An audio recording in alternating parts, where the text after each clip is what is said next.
இன்றே டவுன்லோட் செய்து உங்கள் ஃபேவரட் ஷோக்களை என்ஜாய் பண்ணுங்க. ஜோசியரே, உங்களுக்காக காட்டுக்குள்ள வந்த பொண்ணு அந்த பொண்ணுன்னு கொஞ்சம் பாருங்க.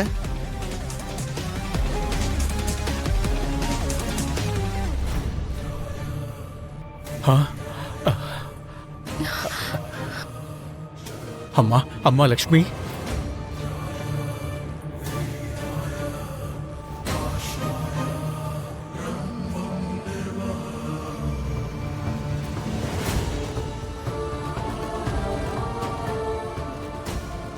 நீ உயிரோட தான் இருக்கியா அம்மா? ஆமா ஜோசியரே.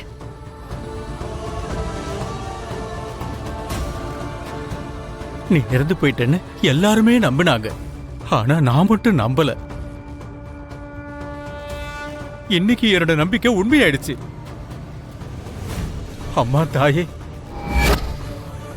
நீ இருக்க தாயே, நீ இருக்கம்மா.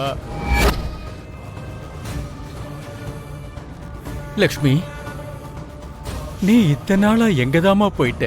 நீ எங்கதான் இருந்த? 5 வருஷத்துக்கு முன்னாடி ஜோசியரே பஸ் ஆக்சிடென்ட் ஆச்சுல்ல? ஆமா.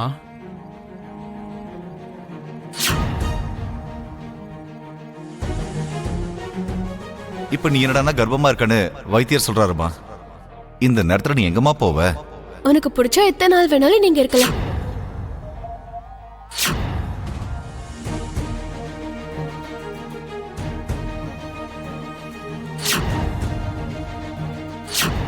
அர்ஜுன், உன்னை காப்பாத்தி உன்னை மறுபடியும் திரும்ப கொடுத்தது இந்த பொண்ணுதான்ப்பா. இவ்வளவு உதவி பண்ணதுக்கு அப்புறம் உன்னை அப்படியே என்னால விட்டுட முடியாது.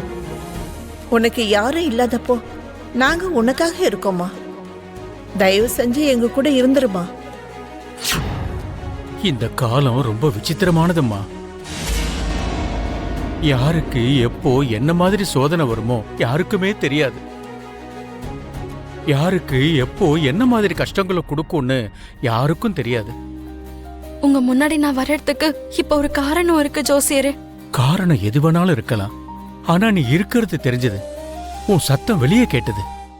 ஒவ்வொரு வருஷமும் ஆபத்தை பத்தி கவலைப்படாம இந்த அம்மனுக்கு படையல் படைக்க வருவேன். என் பூஜை நல்லபடியா முடிஞ்சதுன்னு இந்த அம்மனோட பார்வையில தெரிஞ்சது. அதனாலதான் நீ மறுஜன்ம எடுத்து திரும்ப இங்க வந்துட்ட. ஆனா ஜோசியரே, நான் திரும்ப வந்திருந்தாலும். அம்மா லக்ஷ்மி,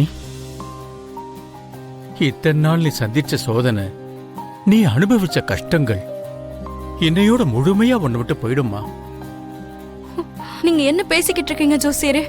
ஆமாம்மா, இனிமே நீ தனியா வாழ வேண்டிய அவசியம் இருக்காது. நீ அனாதையா வாழ வேண்டிய அவசியமே இல்லம்மா. உடனே அரவிந்தாவுக்கும் மித்ராவுக்கும் உன்னை பத்தி சொல்லணும்.